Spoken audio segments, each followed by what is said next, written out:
Aujourd'hui, nous avons le plaisir d'interviewer Anne-Claire Val pour son livre magnifique « Paris sans le peuple, la gentrification de la capitale » aux éditions La Découverte. Anne-Claire Val, bonjour. Bonjour. Voilà, donc vous publiez un livre sur Paris et le peuple. Et lorsqu'on a commencé à préparer l'émission, vous m'avez dit on ne parlera pas de Bobo, donc je ne vous poserai pas la question. Mais quelque part, est-ce que, comme ça, pour démarrer, le succès de ce livre ne vient pas de l'intérêt suscité par cette question du bourgeois bohème et par son appropriation, par l'appropriation d'une petite bourgeoisie des murs de Paris. Et donc c'est ma première question. Vous sous-titrez l'ouvrage « La gentrification de la capitale ». Est-ce qu'on peut revenir, pour nos auditeurs qui ne connaîtraient pas le terme, sur ce concept de gentrification dont le terme vient des pays anglo-saxons? Alors sur les bobos, c'est sûr que, ce qui est d'ailleurs paradoxal, c'est que le terme de bobo, il a été inventé aux États-Unis et il n'est pas, à ma connaissance, pas très utilisé aux États-Unis, mais il a eu beaucoup de succès en France. Dans tous les cas, c'est un terme médiatique et il n'a pas vraiment d'existence sociologique, c'est pour ça que je refuse de l'utiliser. Je pense que le succès du livre, il est aussi dû au fait que la gentrification devient vraiment évidente à Paris. Il y a 10 ou 20 ans, c'était peut-être moins évident. Et aussi parce qu'on est en temps de campagne électorale au niveau municipal. Donc il y a plusieurs éléments qui concourent à faire que ça devienne un sujet brûlant. Plein de gens veulent en savoir plus sur ce qui se passe de ce côté-là. Bien sûr. Et alors sur le terme de gentrification, voilà, c'est le sous-titre du livre, mais c'était le titre de ma thèse, puisque le livre il est tiré d'une thèse de doctorat en géographie.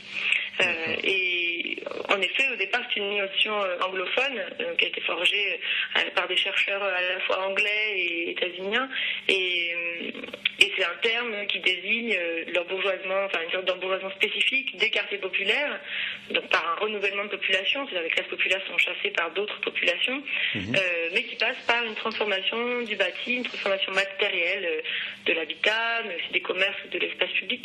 C'est pour ça que c'est d'ailleurs beaucoup de géographes qui ont d'abord travaillé sur cette notion, puisque c'est une transformation matérielle de la ville qui est liée à une transformation sociale. C'est ça qui est intéressant à mon sens dans ce processus, c'est cette double entrée. Donc l'intérêt du terme, c'est qu'il désigne une forme particulière. L'embourgeoisement, c'est plus large, c'est beaucoup plus large. Par exemple, les beaux quartiers, les quartiers bourgeois sans bourgeoises, ils ne cessent d'être de plus en plus exclusifs, et c'est tout à fait autre chose comme processus. Puis il y a aussi des quartiers qui peuvent s'embourgeoiser par un certain renouvellement de la population, voire par une ascension sociale de la population sur place, qui est quand même tout à fait différent, sans forcément qu'il y ait une transformation matérielle visible dans le quartier. Donc c'est quelque chose de plus précis. Et puis c'est pas seulement le terme en soi qui est important, mais c'est que ça fait référence à toute une littérature scientifique sur la gentrification, qui est une littérature principalement forgée en anglais. Ça commence à se développer en France, mais c'est depuis les années 2000, alors que cette littérature anglophone, elle date des années 70-80, et puis encore aujourd'hui c'est un énorme champ de recherche en géographie et en sociologie urbaine. Et c'est aussi pour faire référence à ce champ de recherche, et notamment pour faire référence à un courant qui l'anime, qui est un courant de géographie radicale, animé par exemple David Harvey, mais pour lui, il n'a pas travaillé spécialement sur la gentrification. C'est en revanche un de ses élèves, Neil Smith, qui est décédé récemment, qui a été un des premiers à travailler sur la gentrification et à faire le lien avec le fonctionnement du capitalisme dans la production d'espaces urbains, et puis les rapports de classe aussi dans l'espace urbain. Et c'est ça que j'ai trouvé personnellement le plus intéressant, et que j'ai essayé du coup d'utiliser, de mettre à l'épreuve aussi sur le plan à Paris. Notamment pour Neil Smith, il a travaillé sur la gentrification à New York, et il a forgé une notion qu'il appelle la ville revanchiste. D'ailleurs, ce qui est intéressant, c'est la circulation entre les deux, parce que la ville revanchiste, ça fait référence, donc c'est la ville fin du XXe siècle, les politiques de gentrification. Et ça fait référence à l'esprit revanchard en France à la fin du 19e siècle. Oui, tout à fait. Pour la revanche contre la Prusse, récupérer les provinces perdues, et qui sont en fait les racines du pré-fascisme, enfin du fascisme. Et c'est intéressant cette circulation entre France et États-Unis de ce point de vue-là en termes d'inspiration. Et donc il fait référence à ça en disant que les politiques, donc à New York, il y a eu des vraies politiques pro-gentrification très claires avec une privatisation des logements sociaux, donc c'est pas le même contexte que Paris. Et qui est aussi des politiques qui vont contre les droits des minorités, contre les plus faibles, les plus pauvres, les étrangers, les sans-abri, etc. Donc il a forgé ce concept-là, et moi je me suis justement, ça a été une de mes entrées de dire tiens, est-ce qu'on peut dire que Paris est une ville revanchiste en termes de politique publique? Donc voilà, on y reviendra, mais j'ai eu pas mal de questions sur est-ce qu'on peut appliquer le même cadre à Paris, quelles sont les différences, quelles sont les ressemblances. Ça m'a amené à une autre question, c'est est-ce que la réalité américaine, qui est par bien des côtés la réalité de la ville américaine différente de la réalité parisienne, est-ce que on pouvait, c'est la question que vous posez aussi dans le livre, utiliser ces concepts américains pour la réalité parisienne? En fait, c'est la ville à l'anglo-saxonne, si je puis dire, parce que la ville anglaise est aussi assez proche. C'est-à-dire qu'avec une tradition de quartiers populaires au centre et de banlieues riches. Oui. Mais ça, c'est pour faire c'est quand même une simplification énorme, parce que c'est quand même plus compliqué que ça. Mais disons que c'est un peu le schéma, et que le schéma de la ville européenne continentale, c'est beaucoup plus des quartiers bourgeois qui sont au centre ou proches du centre, et puis le développement, mais quand même tardif, de banlieues populaires, donc plutôt en périphérie. Mais là encore, c'est aussi une énorme simplification, parce que si on regarde l'agglomération parisienne, il y a des banlieues riches, il y a des quartiers centraux qui sont encore populaires. C'est quand même un peu plus complexe que ça. Ce qui est sûr, c'est qu'aux États-Unis, le fait que le centre s'est énormément paupérisé dans les villes états-uniennes, et qu'il y a eu ensuite un processus de gentrification, de récupération du centre par des populations plus aisées, du coup ça a été très remarqué et très notable. Alors qu'à Paris, le fait qu'il y ait des gens aisés qui s'installent dans des quartiers parisiens proches du centre, il y a plein de gens qui peuvent ne pas le remarquer en disant de toute façon Paris c'est déjà un pôle bourgeois, et donc ça ne fait que s'étendre. En fait, ce qu'on peut montrer, c'est qu'il y avait un Paris populaire très important, et qui était plus important en nombre de personnes et en surface, si vous voulez, de ces quartiers, qui du coup ont connu la même gentrification que les centres états-uniens. Et donc voilà, c'est pas parce qu'on a cette image, et c'est aussi une image d'ailleurs qui a été renforcée par la gentrification elle-même. Paris, c'est la ville la plus visitée au monde, et l'image qu'on a, c'est une image de ville bourgeoise. Or, elle a toujours eu un cœur bourgeois, enfin un centre bourgeois un peu excentré d'ailleurs vers l'ouest, ce qui est lié d'ailleurs aux centres de pouvoir qui sont à l'ouest. Mais pour autant, elle était principalement populaire jusque dans les années 80. Donc voilà, là ça amène quelque chose aussi, cette notion, elle permet de saisir une plus grande complexité que les images qu'on peut avoir d'une mosaïque sociale en général assez caricaturale. Et d'un autre côté, vous le rappelez par une belle citation d'Auguste Chevalier, qui dit que Paris n'a pas besoin de posséder en son sein tant de manufactures, tant de grandes usines. La destination de notre capitale, c'est d'être une ville de luxe et de plaisir, et le but vers lequel elle doit tendre, c'est d'attirer de plus en plus les étrangers, et avec eux le commerce et la consommation. Et est-ce que quelque part, Paris n'est pas en train d'accomplir un destin, là on est en 1850, depuis le 19e siècle, ou depuis même la fin du 18e, elle accomplit son destin sans pouvoir s'en arracher. Alors peut-être qu'on y reviendra, mais en tout cas il n'y a pas de destin dans les sociétés humaines, heureusement. En revanche, il y a des politiques publiques, et là, cette citation-là, elle s'inscrit dans un contexte pré-haussmannien, où il y avait déjà eu le percement de rues, comme la rue Rambuteau, le préfet Rambuteau, etc. Donc c'est en fait en 1850 ce discours, il est performatif, c'est-à-dire que Exactement. de fait, la ville était en plein boom industriel, donc c'était pas ce qui était en train de se réaliser, mais c'était une volonté d'une certaine fraction des classes dominantes de faire ça de Paris, et Haussmann l'a en partie fait. Alors en fait, Haussmann n'a pas complètement gentrifié la ville, puisqu'on était dans un contexte de très forte croissance industrielle, et donc d'apport très fort de main-d'œuvre rurale qui venait travailler comme ouvrier, et qui ont donc dû se loger. Donc la ville est restée très fortement ouvrière, mais simplement ça a recomposé un peu la géographie interne de la ville. Et puis, ce que montre un auteur comme Bernard Marchand, c'est que l'haussmannisation, ça a plutôt permis de maintenir la ville bourgeoise, parce que justement, avec ce grand boom industriel, elle était menacée. Et il était possible qu'il n'y ait plus du tout de bourgeoisie dans Paris et qu'elle parte en banlieue, ce qu'elle a fait d'ailleurs, enfin elle s'est étendue largement en périphérie, mais les beaux quartiers se sont maintenus, et ça c'est... Et puis cette fonction, cette image de Paris comme voilà ville du luxe, de la consommation, c'est enrichi et maintenu grâce à grâce ou à cause, des points de vue, des travaux haussmanniens. Ouais.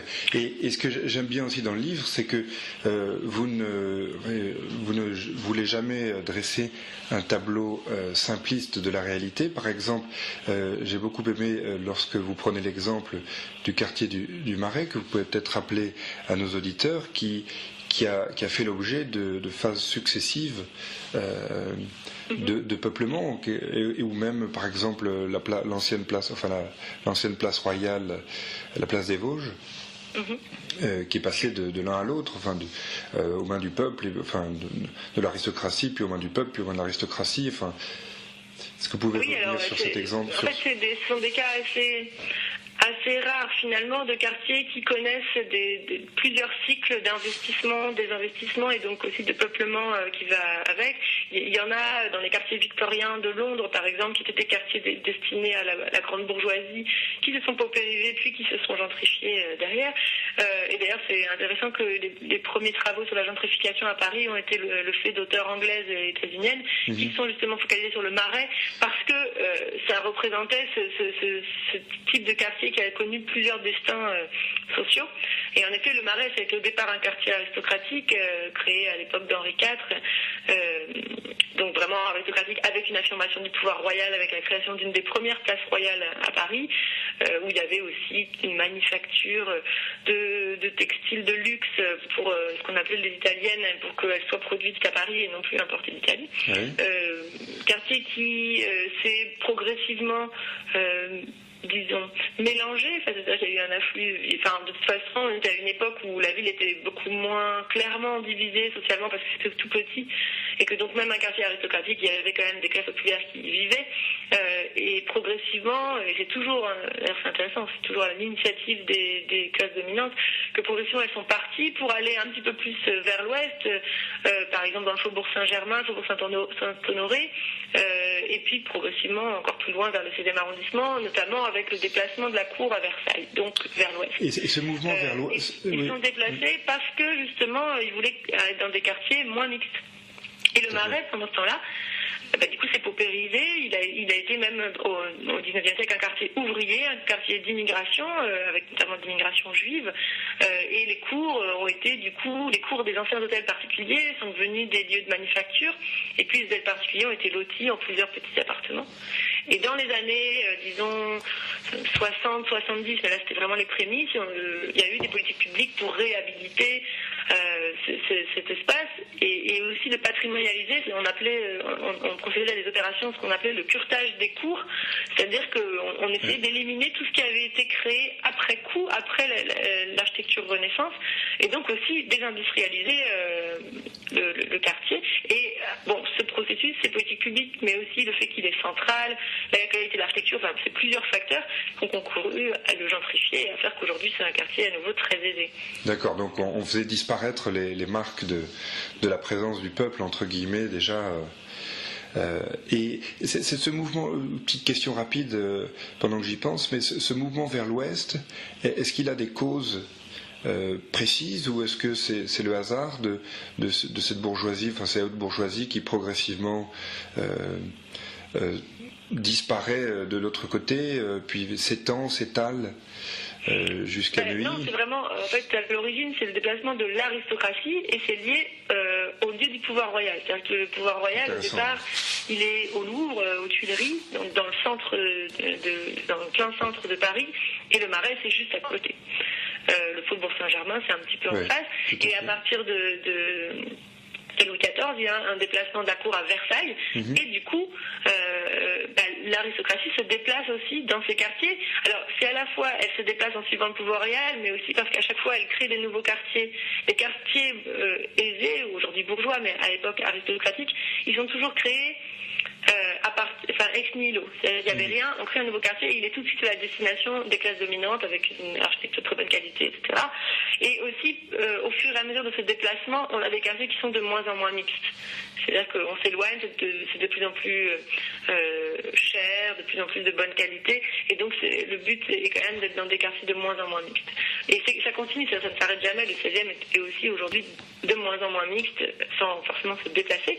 Bon, et par ailleurs, après, avec le développement, alors pas forcément de la grande bourgeoisie, même si celle-ci s'enrichit, mais elle n'est pas beaucoup plus nombreuse en termes numériques, mais en revanche, le développement de salariés qui deviennent de plus en plus aisés, comme certains cadres dirigeants ou cadres supérieurs, eh bien, il y a de plus en plus de monde qui se loge dans la continuité de ces beaux quartiers, et donc ça nourrit toute la banlieue ouest. D'accord. Et je voudrais maintenant qu'on passe, si vous le voulez bien, aux acteurs, entre guillemets, de cette gentrification. Et donc, une petite question qui m'est tout de suite venue à l'idée quand je lisais votre livre, c'était finalement si ces acteurs donc, qui peuplent un espace au départ mixte, cette petite bourgeoisie, qui est essentiellement constituée, comme vous le dites dans le livre, de gens cultivés, mais qui peut-être n'ont pas autant de moyens que les autres, et qui au départ donc est composé d'artistes, par exemple à la recherche de hangars désaffectés pour pouvoir disposer de leur toile ou de leur art. Donc est-ce que cette petite bourgeoisie n'est pas amenée à rentrer en contradiction souvent avec ses propres idées? Je pense à un très bon exemple que vous prenez au sujet des cinémas MK2 et de Marine Karmitz qui était quand même maoïste au départ, et qui finissent par aller à l'encontre de leur propre idéologie, quelque part, en faisant disparaître le peuple du système, de la ville, alors que c'est justement des idées qui leur étaient chères. Et lorsqu'on voit l'empire économique et en un sens financier de Marine Karmitz, on se dit peut-être que là, il s'agit de passer du Colmao au Rotary Club. Donc, tout à fait. Alors en fait, il y a plusieurs choses dans votre question. En fait, là, ce que vous désignez, c'est ce que j'ai appelé les gentrifieurs, c'est-à-dire ceux qui font la gentrification. Cela dit, il faut d'abord préciser que ceux qui font la gentrification, ce ne sont pas que des nouveaux habitants des quartiers populaires. Ça peut être les pouvoirs publics, on y reviendra, parce que leur rôle est un peu compliqué. Ça peut être des entrepreneurs comme Marine Karmitz, mais ça peut être des banques, des promoteurs immobiliers. Donc il ne faut pas limiter l'action de la gentrification, c'est pas juste les nouveaux habitants. Il y a plusieurs acteurs. Dans ces nouveaux habitants, il y a beaucoup par exemple de locataires qui, s'ils transforment effectivement la composition sociale de ces quartiers, en revanche ne transforment pas matériellement le quartier. Par exemple, en général, ils ne refont pas entièrement leur appartement, en tout cas c'est pas eux qui le font. Et du coup, les gentrifieurs habitants, c'est surtout ceux qui sont propriétaires, c'est-à-dire qui achètent soit un logement, soit un local d'activité, mais parce qu'ils vont y être artistes, en changeant la destination de ce logement en destination sociale, destination du local d'activité. Ça pouvait être un atelier artisanal, ça devient un atelier d'artiste, en le réhabilitant et puis en changeant la composition sociale. Donc là, de ce côté-là, si on s'intéresse à eux, c'est intéressant parce qu'on se demande quels sont ces nouveaux habitants, à quoi ils correspondent. Et en effet, ce que vous avez décrit, l'itinéraire de Marine Karmitz, je l'ai détaillé dans le livre parce qu'il me paraissait exemplaire. Mais ça peut être l'itinéraire de certains chercheurs qui étaient très critiques et qui sont aussi enrichis, qui ont gagné du pouvoir. Ça peut être aussi l'itinéraire de journaux comme Libération, par exemple. D'ailleurs, la citation que vous faites. Et c'est assez intéressant d'ailleurs de voir ces itinéraires parallèles qui en même temps ont une place dans la ville. D'ailleurs, Libération, le siège est situé près de la place de la République, dans des quartiers qui se sont largement gentrifiés.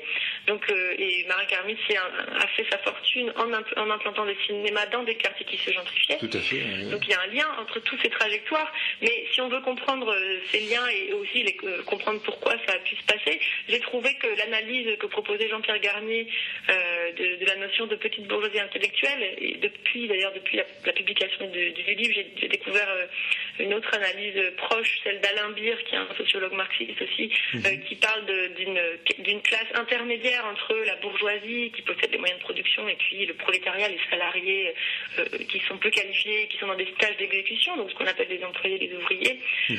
Cette classe intermédiaire, il l'appelle la classe d'encadrement capitaliste. Donc peu importe le mot en fait, mais ce que je trouve très intéressant dans ces deux analyses qui là convergent complètement, c'est l'idée de dire que justement, à la fin des années 60, avec la massification des études supérieures, ce genre de choses, il a émergé toute une nouvelle classe, ou du moins une classe qui s'est amplement développée, qui est en effet dans une position intermédiaire. Ce sont des gens qui vont être salariés, ou en tout cas qui ne vont pas être des bourgeois qui possèdent les moyens de production, mais qui vont avoir des revenus plus importants, ou en tout cas un pouvoir aussi symbolique à travers leur capital culturel, qui fait qu'ils sont, même s'ils sont précaires, ils ne sont pas dans les mêmes situations sociales, dans la même position sociale que des employés précaires. Et toute cette classe s'est développée à la fin, donc en particulier dans les années 70, disons, en étant à ce moment-là contestataire. Alors, bon, l'analyse de ces deux auteurs, c'est de dire que cette contestation, elle était largement une sorte de lutte de pouvoir, en contestant le pouvoir des classes dominantes traditionnelles et pour se faire une place en termes de pouvoir. Donc c'est sans doute, je pense qu'on ne peut pas réduire les mouvements de contestation des années 70 à cette seule dimension, mais je pense qu'elle a quand même joué un rôle important et que du coup ensuite ces jeunes étudiants contestataires qui sont ensuite devenus salariés ou travailleurs avec une position sociale intermédiaire et plus avantageuse que les classes populaires, ce sont aussi eux qui ont gentrifié les quartiers populaires et progressivement qui ont aussi obtenu des positions de pouvoir. Alors c'est très relatif entre l'artiste précaire et Marin Karmitz, il y a tout un monde, mais en même temps il y a une trajectoire assez proche, ou en tout cas similaire, parallèle disons. Et donc ça c'est assez intéressant, ça permet aussi de comprendre pourquoi ces gens qui gentrifient et qui se sont aussi enrichis, d'ailleurs ils se sont enrichis soit parce qu'ils sont enrichis par leur travail, mais ils sont enrichis aussi parce qu'ils ont acquis un patrimoine immobilier à Paris et que vu l'augmentation des prix immobiliers, ils sont à la tête d'un patrimoine aujourd'hui, alors que ce n'étaient pas forcément des gens qui étaient héritiers d'un patrimoine. Donc toutes ces trajectoires, ça permet aussi de comprendre ce qui paraît apparemment contradictoire avec le fait qu'ils pouvaient être, alors après, il ne faut pas généraliser, tous les gentrifieurs n'étaient pas des contestataires des années 70, mais disons qu'ils pouvaient tenir en tout cas un discours contestataire et qui en tout cas aujourd'hui encore tiennent pas ce que j'appellerais un discours contestataire, mais moi dans mes enquêtes, je leur ai demandé quelle était leur position politique et ils ont tous dit être de gauche. Alors après, quand je leur ai demandé ce que ça voulait dire être de gauche, ils ont dit des choses très très vagues du style oui, être de gauche et être heureux qu'il y ait des différences. Donc c'était pas très politisé. Ça montrait qu'ils n'étaient pas politisés, qu'ils n'avaient pas une conscience politique bien formée et qu'ils n'étaient pas du tout contestataires d'ailleurs. Exactement, oui. Et qu'ils d'ailleurs beaucoup ont dit qu'ils étaient de gauche réalistes, mais pour autant ils s'affirment quand même de gauche dans leur vote aussi. Ils se veulent des consciences de gauche. Ils sont principalement électeurs du Parti socialiste de ce point de vue-là.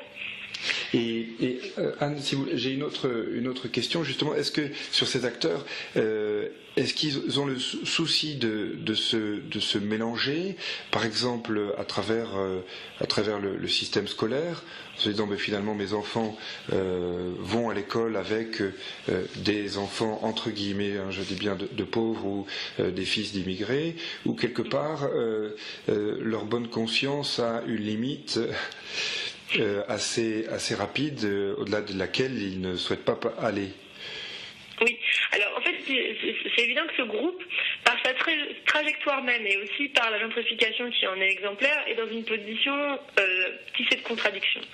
De toute façon, quand bien même, j'ai envie de dire avant même de répondre à votre question, quand bien même ils se mélangeraient, certains le font, ça n'empêche pas que leur arrivée progressive, massive, non seulement ils arrivent, mais en plus c'est un renouvellement, c'est-à-dire qu'il y a un renouvellement à l'intérieur des gentrifieurs, ils sont de plus en plus aisés, c'est-à-dire qu'au début vous aviez des artistes précaires, à la fin vous avez des cadres de la finance. et donc il y a quand même un monde entre les deux, et les premiers ouvrent la porte au second ou au troisième. Donc le fait même qu'ils arrivent de manière massive dans ces quartiers et qu'ils se renouvellent en étant de plus en plus riches, de toute façon pousse les classes populaires dehors, même s'ils se mélangent. Et le mélange ne freine pas du tout le processus. Donc ça, c'est une première chose qu'il faut avoir en tête. Après, de fait, ils sont mal situés dans ces quartiers, puisque leur position de classe les amène à fréquenter des gens qui leur ressemblent, comme à peu près toutes les classes sociales. De ce point de vue-là, ils ne sont pas spécifiques. Mais donc aussi à avoir une vue sur l'école comme un outil de reproduction de leur pouvoir de classe, comme aussi toutes les classes sociales. Mais du coup, à souhaiter aller dans des écoles où ils vont assurer la réussite sociale, mais aussi plus que la réussite uniquement scolaire, tout un ensemble de normes qu'ils veulent transmettre à leurs enfants qui ne sont pas celles des classes populaires. Donc ça permet de comprendre qu'ils pratiquent massivement l'évitement scolaire. Et il y a même un sociologue et un géographe, Franck Poupeau et Jean-Christophe François, qui ont proposé comme analyse de la suppression de la carte scolaire. En tout cas, elle n'a pas été supprimée, mais elle a été largement assouplie. Donc la carte scolaire, ça fait qu'on est censé aller dans l'établissement public qui correspond à notre quartier, quand on habite à tel ou tel endroit. Elle a été largement assouplie, et ça a été un projet de la droite assez important. Donc ces deux auteurs proposent comme analyse le fait que c'est justement la gentrification, l'arrivée massive de classes, lorsqu'ils appellent des classes moyennes, et qu'on pourrait appeler la bourgeoisie intellectuelle, dans des quartiers populaires, mais que ce soit à Paris ou en banlieue, d'ailleurs en proche banlieue, qui explique la nécessité pour cette classe d'assouplir la carte scolaire, parce que sinon c'est pas tenable. Et ça permet de sécuriser leur installation là. Ils peuvent s'installer là parce qu'ils sont sûrs qu'ils peuvent aller mettre leurs enfants à l'école ailleurs. Soit ailleurs, c'est-à-dire par exemple des écoles privées du même quartier, soit dans d'autres quartiers. Voilà. Et de ce point de vue-là, ils sont très mal situés, puisque ceux que j'ai pu rencontrer, donc l'école privée en France, c'est principalement l'enseignement catholique. Or, aucun s'est revendiqué d'être catholique, et donc tous ont même plutôt une vision assez laïque des choses. Ils se disent de gauche, et donc ils sont un peu. Alors ils disent oui, bon, j'aurais jamais pensé mettre mon enfant à l'école privée, mais voilà. Et puis ils finissent par dire des choses assez hallucinantes, du style oui, mais alors l'école privée, vous savez, elle est très mixte, parce qu'en effet, c'est une école privée certaine qui pratique le quotient familial, et donc où il y a des enfants d'immigrés et où il y a des enfants des classes populaires. Bon, cela dit, c'est quand même sélectif, et ne serait-ce que quand même par l'argent. Donc ils finissent par dire qu'ils ne sont pas allés à l'école publique de quartier, mais qu'ils sont allés dans une école qui était quand même mixte. Donc bon, ils finissent par un peu s'en mêler les pinceaux eux-mêmes dans leur... Et vous avez, si je peux me permettre de vous citer la page 167, une très belle phrase, parce qu'il y a une partie d'enquête, je le dis pour nos auditeurs, très, très intéressante, puisque vous êtes vraiment une dimension de terrain, et vous concluez l'une des entretiens, les hésitations de ce discours trahissent assez bien l'acrobatie intellectuelle qui consiste à valoriser l'école privée pour sa mixité sociale, alors même que l'on y recourt pour éviter l'école publique de secteur jugée trop populaire. Oui, et d'ailleurs ça permet de montrer que il y a quelque chose que je travaille beaucoup dans l'ouvrage, c'est la notion de mixité sociale, qui est utilisée autant par les gentrifieurs que par les pouvoirs publics. Finalement, les gentrifieurs, ils vous diraient, bah oui, l'école publique, elle n'était pas assez mixte. Et donc en fait, la mixité sociale, elle est vue comme quelque chose que eux apportent dans ces quartiers, et qui est donc positive parce que eux s'installent dans ces quartiers.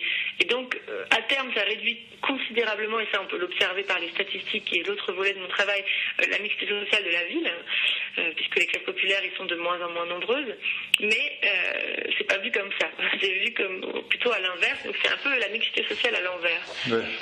Et sur la question de l'immigration, ces gentrifieurs se situent à quel niveau? Si on a bien conscience qu'ils ont bonne conscience, mais quel est le rôle de l'immigration dans la gentrification?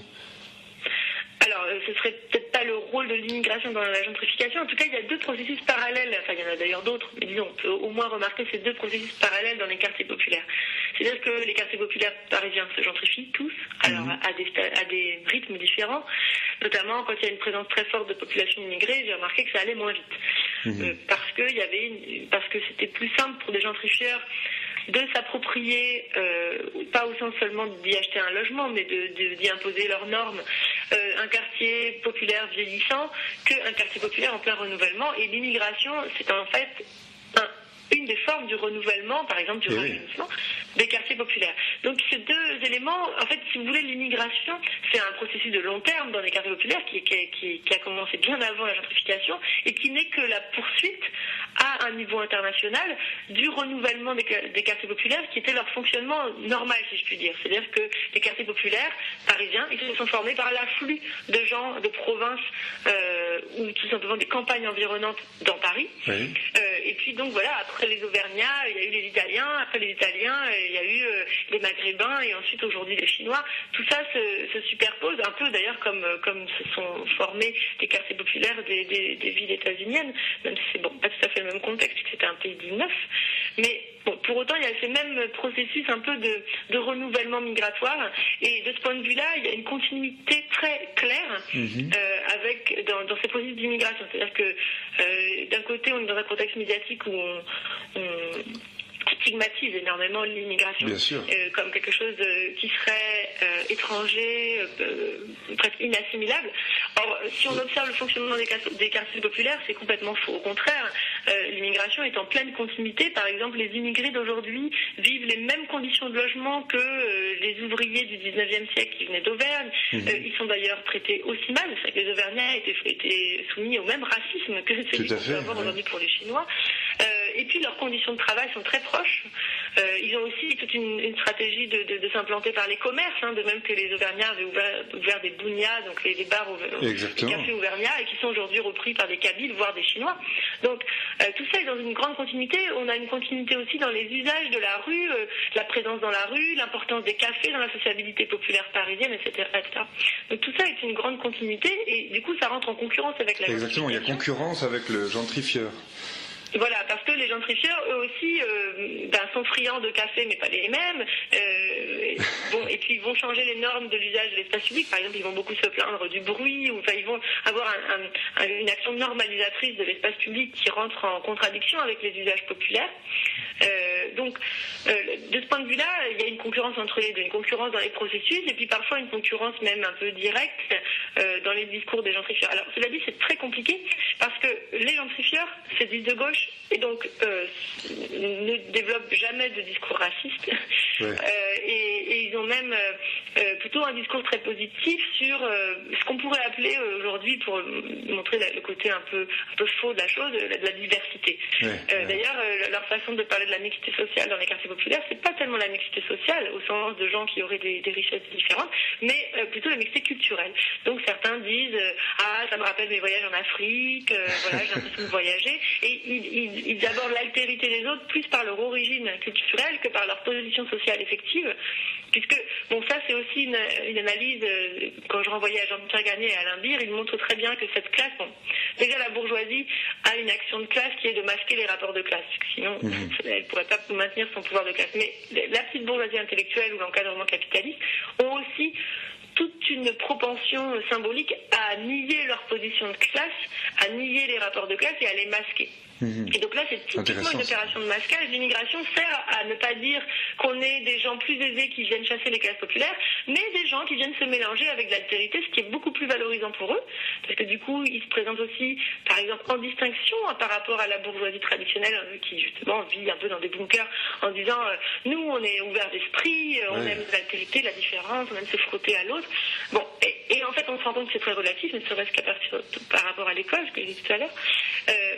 Et alors voilà, c'est compliqué parce qu'il y a certains gentrifieurs qui peuvent être impliqués même très concrètement dans des mouvements antiracistes, par exemple de soutien aux sans-papiers.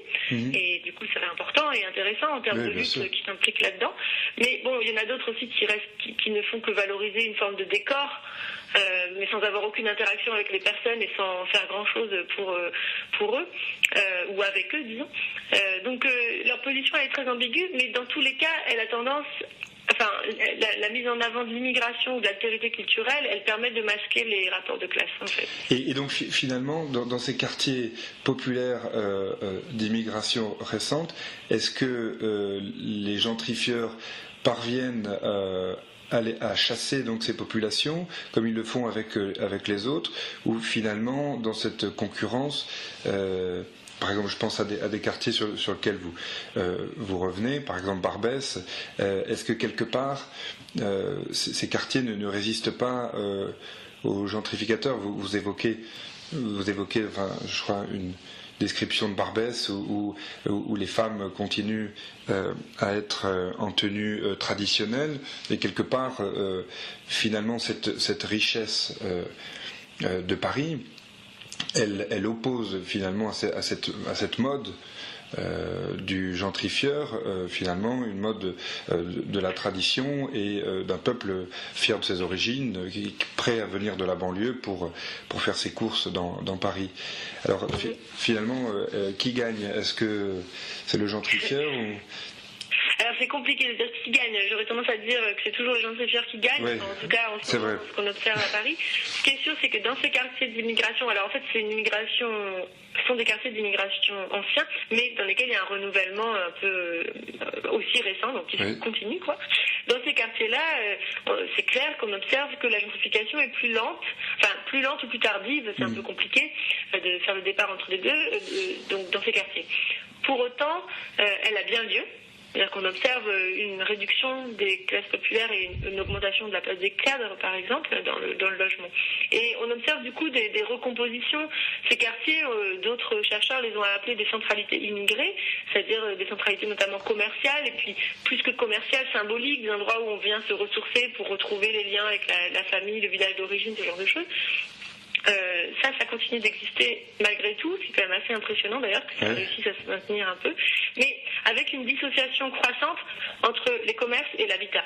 C'est-à-dire que ces centralités immigrées, à l'origine, c'était des lieux d'habitat et de commerce, et aujourd'hui, de plus en plus, par exemple à Château-Rouge, qui est la partie nord de Barbès, puisque la partie sud a été composée de beaucoup de logements sociaux, dans la partie nord de Barbès, qui est plutôt du logement privé et qui se gentrifie assez rapidement, il y a une thèse qui a été faite par Marie Chabrol plus récemment que la mienne, qui montre qu'il y a une dissociation croissante entre l'évolution des logements qui ne cessent de se gentrifier et l'évolution des commerces qui, eux, continuent de se spécialiser dans les commerces populaires immigrés. Bon, alors c'est aussi parce que les logiques de spécialisation commerciale ne sont pas tout à fait les mêmes que les logiques dans l'habitat, ce sont des choses qui divergent. Mais là, il peut y avoir cette divergence sans que ça empêche la gentrification, sans que l'un empêche l'autre, quoi. Les deux se juxtaposent, mais néanmoins, ça veut dire quand même que ils sont chassés. Dans l'ambiance du quartier, en effet, vous continuez de voir une population africaine importante à Château-Rouge, mais ce sont des gens qui habitent de moins en moins sur place. D'accord, oui, donc le gentrifieur gagne toujours.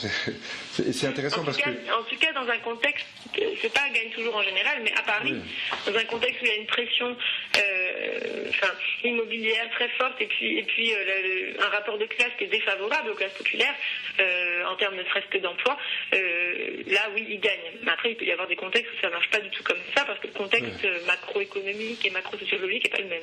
Et vous le rappelez à un moment donné dans l'un des derniers chapitres, vous dites, je vous cite, que les classes populaires, la voient ou non, et quel que soit leur point de vue à son propos, la gentrification contribue à leur éviction du centre de l'agglomération parisienne.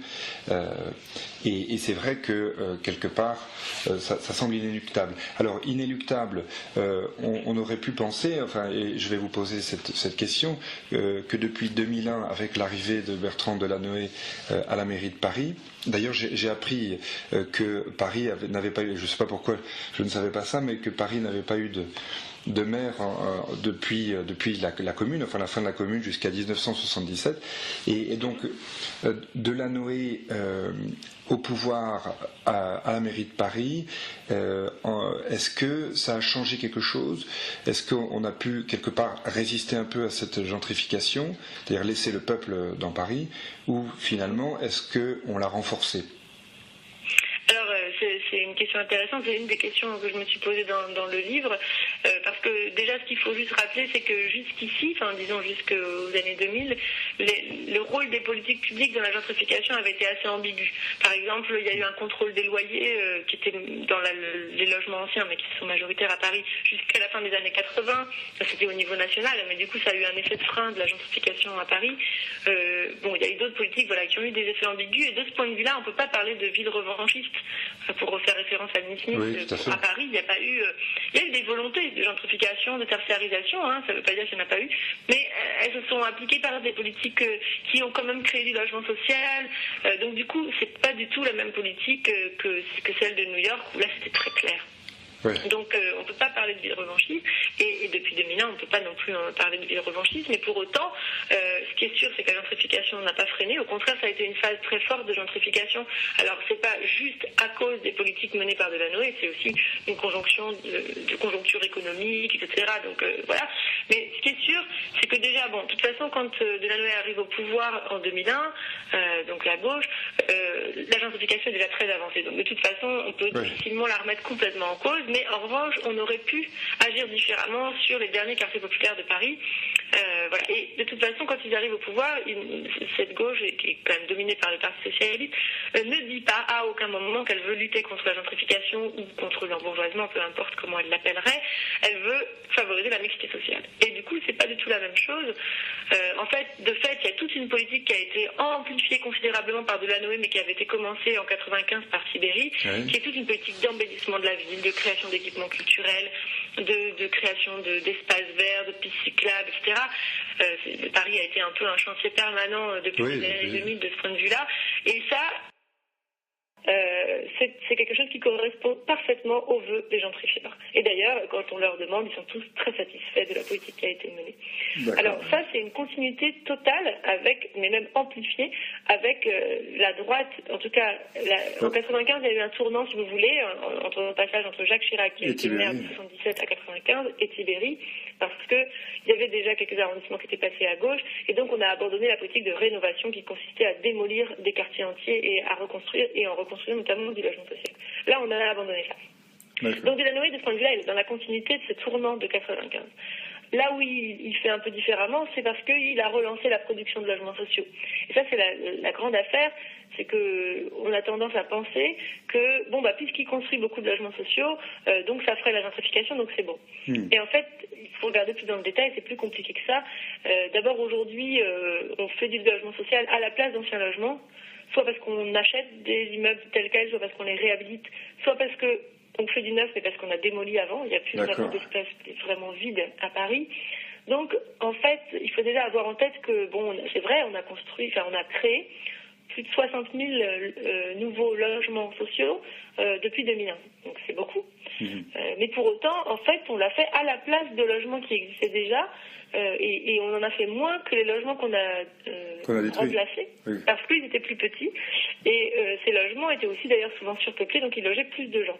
Parce qu'en effet, les logements qu'on a remplacés ou démolis ou réhabilités, c'était des logements qu'on peut appeler l'habitat social de fait, c'est-à-dire de l'habitat privé, de mauvaise qualité. Alors les pires sont insalubres, mais ils ne le sont pas tous. Il y en a une grande partie qui sont seulement inconfortables. C'est-à-dire, par exemple, il n'y a pas les WC intérieurs ou la douche intérieure. Et c'était un parc d'accueil des classes populaires. Et donc, de fait, on a fait des logements sociaux, évidemment de bien meilleure qualité, mais pour autant, ça permet de loger moins de personnes des classes populaires. Et d'ailleurs, on continue de voir de moins en moins de classes populaires habitant à Paris. Donc, de ce point de vue-là, c'est déjà une grosse limite. Puisque, de toute façon, on veut atteindre 20% du parc de logements sociaux, parce que c'est un objectif dans la loi. On est passé de 13,4 à 17,8, donc il y a bien une augmentation. Mais cela dit, ça ne prend pas en compte ce que représentait le parc social de fait. D'ailleurs, la gauche du Parti socialiste, qui était les Verts dans la première mandature, et ensuite a été le Front de gauche dans la deuxième mandature, demandait qu'on remplace, à chaque fois qu'on détruisait un logement social de fait, qu'on crée un logement social de droit, donc qu'on remplace un pour un, et qu'on fasse du vrai logement social. Parce qu'en effet, à l'intérieur du logement social, il y a plusieurs produits, comme on dit, dont une partie qui sont destinés aux classes moyennes. Et en l'occurrence, on en fait 30% à Paris, alors qu'il y a seulement, disons 5 à 10% selon les années des demandeurs. Il y a quand même plus de 100 000 demandeurs de logements sociaux en attente à Paris, qui en fait peuvent accéder à ces logements pour classe moyenne. Donc tout le logement social n'est pas pour les classes populaires. Et en particulier, il y a toute une politique de mixité sociale qui s'applique sur un plan géographique et qui est intéressante à analyser. C'est-à-dire que la mairie de Paris agit sur la ville comme si elle était la seule à faire changer la composition sociale de la ville, en disant voilà, il y a des quartiers riches, on va y mettre des logements sociaux très sociaux pour y mettre des plus pauvres. Et en revanche, dans les quartiers populaires, on va mettre plutôt, disons, une part significative de logements pour les classes moyennes dans le logement social pour, là encore, faire de la mixité sociale. Donc la mixité sociale, c'est dans tous les sens. Et en l'occurrence, comme ça ne prend pas en compte l'embourgeoisement du parc privé qui est massif, du coup, finalement, faire des logements pour classe moyenne en tant que logement social dans les derniers quartiers populaires de Paris, c'est en fait favoriser la gentrification. Exactement. Donc, vous voyez, bon, alors voilà, ça c'est détaillé dans le livre, parce que ça montre que il faut aller au-delà de juste dire ah super, on a construit 60 000 logements sociaux, bon très bien. Il faut aller plus loin, voir qu'est-ce qu'on a fait, où, pour qui, et se rendre compte de qu'est-ce qu'on a détruit à la place. Et du coup, on se rend compte que cette politique n'est pas du tout capable de freiner la gentrification. Pour freiner la gentrification, il faut absolument c'était ma question, alors c'est une action sur le parc privé. Pardon, donc là, excusez-moi, il est en train d'être votée pour encadrer les loyers, mais qui apparemment ne sera pas du tout satisfaisante de ce point de vue-là, puisqu'elle pourra même permettre des effets pervers de rattrapage de loyers en dessous du niveau médian observé dans le quartier, les propriétaires auront le droit de proposer, par exemple, à des vieilles personnes qui sont là depuis des années et qui du coup ont un loyer qui est sous le prix du marché. La loi de 48 ? Alors la loi de 48, ça c'était la loi qui était en vigueur jusqu'à la fin des années 80, mais en ce moment il y a une loi qui est en train d'être votée, qui est la loi Duflot, enfin une nouvelle loi Duflot, pour encadrer les loyers. Mais sauf que c'est pas encadrer les loyers comme avec la loi de 48 où c'était en fonction des caractéristiques du logement. Là, ce sera en fonction du niveau des prix du marché dans le quartier. Et en fait, donc du coup, bon, de toute façon, comme ça va permettre un rattrapage des loyers qui seront sous-évalués, en fait, ce niveau médian, il va continuer d'augmenter. Donc ça va juste encadrer la hausse, si vous voulez, sachant que de toute façon, les loyers sont déjà très hauts et que donc, en moyenne, les nouveaux loyers, enfin, les nouveaux baux qui sont signés aujourd'hui, sont pas accessibles aux classes populaires. Bien sûr. Oui, donc voilà, de ce point de vue-là, cet encadrement lui-même risque de ne pas être suffisant, de ne pas être satisfaisant pour freiner la gentrification. Donc il y a une bonne volonté, quelque part, qui se heurte à une réalité qui semble la dépasser. Et si on avait des conseils à donner à nos politiques dans la tradition de conseil aux princes, qu'est-ce qu'on pourrait donner comme conseil pour essayer de faire en sorte que le peuple de Paris reste dans ses propres murs et ne soit pas exproprié en quelque guillemets de son propre territoire. Qu'est-ce qu'on pourrait leur donner comme conseil ? Alors, je vais dire deux choses. D'abord, je pense que pour ce qui concerne la politique qui est menée à Paris depuis 2001, ce n'est pas juste une bonne volonté qui se heurte à des réalités, c'est aussi... on aurait pu choisir, par exemple, de faire que du logement très social dans les quartiers populaires pour essayer de freiner un tout petit peu la gentrification, et c'est pas du tout ce qui a été fait. Donc, c'est pas seulement une bonne volonté, c'est aussi que c'est finalement une volonté qui suit plus l'intérêt des gentrifieurs que l'intérêt des classes populaires. D'accord. Et pour répondre à votre question, avant d'y répondre, il faut aussi quand même avoir une idée des rapports de force, et notamment des rapports de classe dans la détermination des politiques publiques. À Paris, comme il y a une part importante des classes populaires qui sont étrangères, elles votent même pas. Et ceux qui ont le plus accès à la parole publique, au pouvoir public, notamment à travers les conseils de quartier qui ont été créés justement par la mairie de gauche en 2001, ce sont les gentrifieurs.